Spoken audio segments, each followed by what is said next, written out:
Assalamualaikum warahmatullahi wabarakatuh. Nama saya Atala Syarania Putri Yuda, NIM 19110200116. Saya dari Prodi Kesehatan Masyarakat.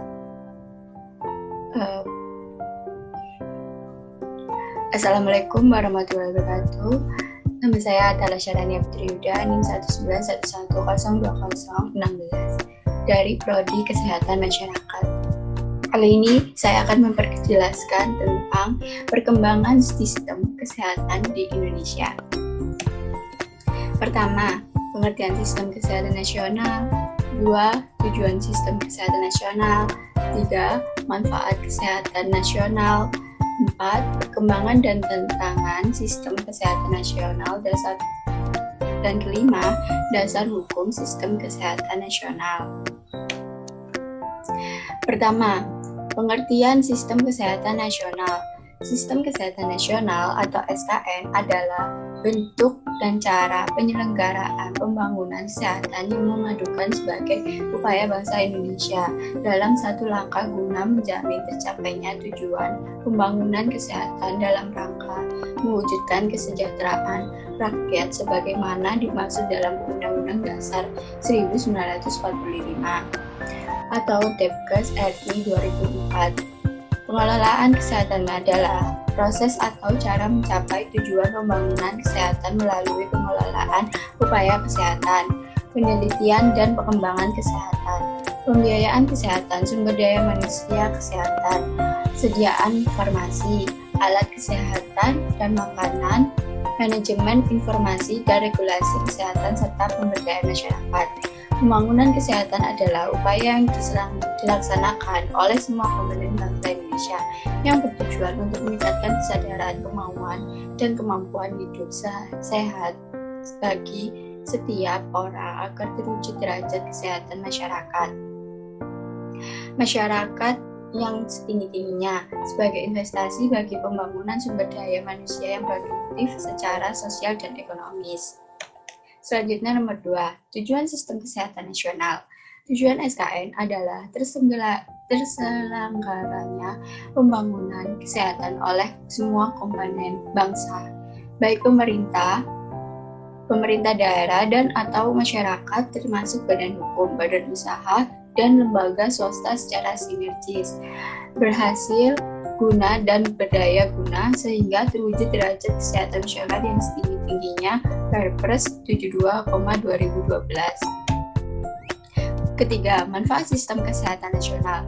Penyusunan SKN ini dimaksudkan untuk menyesuaikan SKN 2009 dengan berbagai perubahan dan tantangan eksternal dan internal agar dapat dipergunakan sebagai pedoman dalam pengelolaan kesehatan baik oleh pemerintah daerah, dan atau masyarakat termasuk badan hukum, badan usaha, dan lembaga swasta. Tersusunnya SKN ini memperjelas penyelenggaraan pembangunan kesehatan sesuai dengan visi dan misi rencana pembangunan jangka panjang bidang kesehatan tahun 2005 sampai 2025 atau RPJPK, memantapkan kementerian dan kepemimpinan yang transformatif, melaksanakan pemerataan upaya kesehatan yang terjangkau dan bermutu, meningkatkan investasi kesehatan untuk keberhasilan pembangunan nasional. Keempat, perkembangan dan tantangan sistem kesehatan nasional. Yang pertama ada upaya kesehatan. Upaya kesehatan diselenggarakan dengan pendekatan pencegahan, peningkatan pengobatan dan pemulihan. Akses pelayanan kesehatan secara nasional mengalami peningkatan. Jumlah puskesmas ditandai dengan peningkatan rasio puskesmas dari 3,46 per 100.000 penduduk pada tahun 2003 menjadi 3,65 per 100.000 pada tahun 2007. Profil kesehatan 2017. Kedua, pembiayaan kesehatan. Pembiayaan kesehatan sudah semakin meningkat dari tahun ke tahun. Persentase pengeluaran nasional sektor kesehatan tahun 2005 sebesar 0,81% dari produk domestik bruto atau PDB. tahun 2007 menjadi 1,09% dari PDB. Tahun 2004, jumlah APBN kesehatan adalah sebesar 5,54 triliun meningkat menjadi sebesar 18,75 triliun pada tahun 2007. Namun presentasi terhadap seluruh APBN belum meningkat dan masih sekitar 2,6 sampai 2,8%.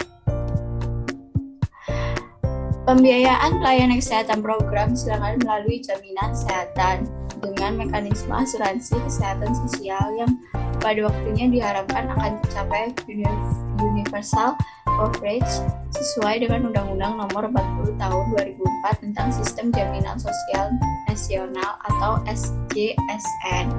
Proporsi pembiayaan kesehatan yang bersumber dari pemerintah belum mengutamakan upaya pencegahan dan promosi kesehatan. Cakupan jaminan pemeliharaan kesehatan sekitar 46,5% dari keseluruhan penduduk pada tahun 2008 yang sebagai besar berasal dari bantuan sosial untuk program jaminan kesehatan masyarakat miskin sebesar 76,4 juta jiwa atau 34,2%. Yang ketiga, sumber daya manusia kesehatan. Upaya pemenuhan kebutuhan sumber daya manusia (SDM) kesehatan belum memadai baik jumlah, jenis maupun kualitas tenaga kesehatan yang dibutuhkan. Selain itu, distribusi tenaga kesehatan masih belum merata. Jumlah dokter Indonesia masih termasuk rendah, yaitu 19/100.000 penduduk bila dibandingkan dengan negara lain di ASEAN seperti Filipina 58/100.000 penduduk dan Malaysia 70/100.000 pada tahun 2007. Masalah strategis SDM kesehatan yang dihadapi dewasa ini dan di masa depan adalah: pertama, pengembangan dan pemberdayaan SDM kesehatan belum dapat memenuhi kebutuhan SDM untuk pembangunan kesehatan. Kedua, perencanaan kebijakan dan program SDM kesehatan masih lemah dan belum didukung sistem informasi SDM kesehatan yang memadai. Ketiga, masih kurang serasinya antara kebutuhan dan pengadaan berbagai jenis SDM kesehatan. Kualitas hasil pendidikan SDM kesehatan dan pelatihan kesehatan pada umumnya masih belum memadai. Keempat, dalam penyalahgunaan SDM kesehatan, pemerataan SDM kesehatan berkualitas masih kurang. Pengembangan karir, sistem penghargaan, dan sanksi belum sebagaimana mestinya. Regulasi untuk mendukung SDM kesehatan masih terbatas. Keempat, pembinaan dan pengawasan SDM kesehatan serta dukungan sumber daya SDM kesehatan masih kurang. Keempat, sediaan farmasi, alat kesehatan, dan makanan.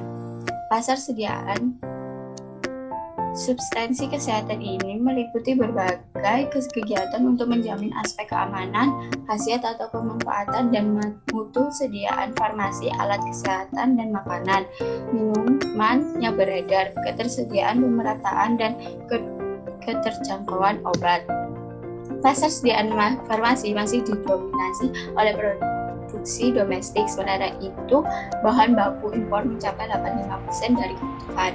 Di Indonesia terdapat 9.600 jenis tanaman berpotensi mempunyai efek pengobatan dan baru 300 jenis tanaman yang telah digunakan sebagai bahan baku. Penggunaan obat rasional belum dilaksanakan di seluruh fasilitas pelayanan kesehatan. Masih banyak pengobatan yang dilakukan tidak sesuai dengan formularium. Daftar Obat Esensial Nasional atau DOEN digunakan sebagai dasar penyediaan obat di pelayanan kesehatan publik.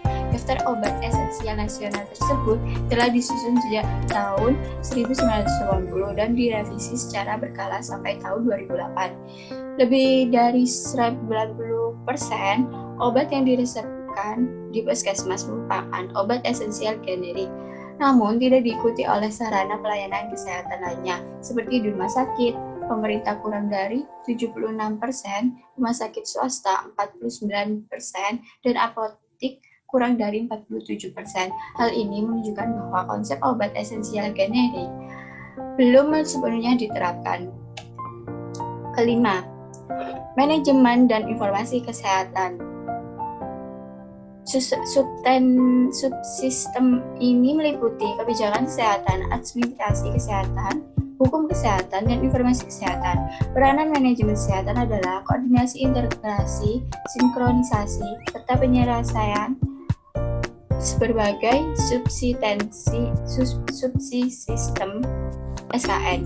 Peranan informasi kesehatan sangat penting dari segi pandangannya. Data dan informasi dapat pengumpulan, validasi, analisis, dan desimasi data dan informasi. 2. Manajemen sistem informasi. Ketiga, dukungan kegiatan dan sumber daya untuk unit-unit yang memerlukan. 4. Pengembangan untuk peningkatan mutu sistem informasi kesehatan.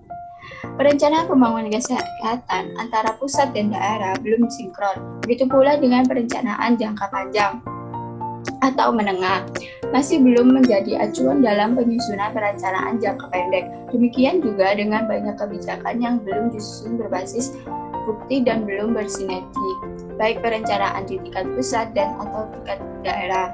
Hukum kesehatan belum tertata secara sistematis dan belum mendukung pembangunan kesehatan secara utuh. Regulasi bidang kesehatan pada saat ini belum cukup, baik jumlah jenis maupun efektivitasnya.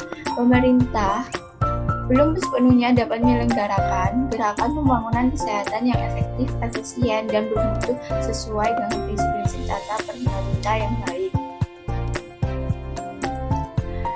Keenam, pemberdayaan masyarakat. Dalam pemberdayaan masyarakat meliputi pula upaya peningkatan lingkungan sehat dari masyarakat sendiri. Pemberdayaan masyarakat dan upaya kesehatan pada hakikatnya merupakan fokus dari penggunaan kesehatan. Jumlah UKBM seperti posyandu dan poskesdes semakin meningkat, tetapi pemerintahan dan kualitasnya masih rendah.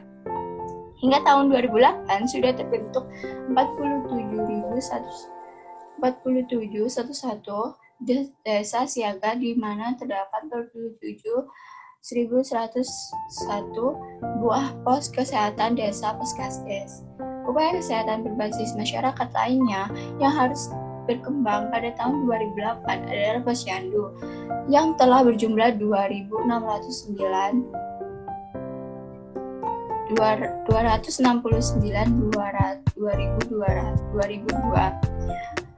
buah dan 967 pos kesehatan pesantren atau poskestren. Di samping itu, pemerintah telah memberikan pula bantuan stimulan untuk pengembangan 229 musola sehat. Sampai dewasa ini dirasakan bahwa masyarakat masih lebih banyak sebagai objek daripada sebagai subjek pembangunan kesehatan. Hasil Riskesdas tahun 2007 menunjukkan bahwa alasan utama rumah tangga tidak mendapatkan posyandu atau puskesdes, walaupun sebenarnya memerlukan adalah karena pelayanannya tidak lengkap, atau 49,6%. Lokasinya jauh 26% dan tidak ada posyandu atau poskesdes 24%. Kelima, dasar hukum sistem kesehatan nasional. Penyusunan SKN tersebut mengacu pada dasar hukum yang telah ditetapkan oleh pemerintah. Dasar-dasar hukum tersebut adalah: pertama, SKN 1982, yaitu tentang berlakunya SKN. Kedua, SKN 2004 tentang Sistem Kesehatan Nasional. Ketiga, SKN 2009 tentang kesehatan. Keempat, SKN 2012 tentang Sistem Kesehatan Nasional. Kelima, Rencana Pembangunan Jangka Panjang Nasional atau RJPN 2005 sampai 2025 merupakan arah pembangunan kesehatan yang berkesinambungan. Keenam, Rencana Pembangunan Jangka Panjang Bidang Kesehatan atau RPJPK tahun 2005 sampai 2025 merupakan dokumen kebijakan pembangunan kesehatan sebagai acuan dalam penyelenggaraan pembangunan kesehatan. Sekian dari presentasi saya. Wassalamualaikum warahmatullahi wabarakatuh.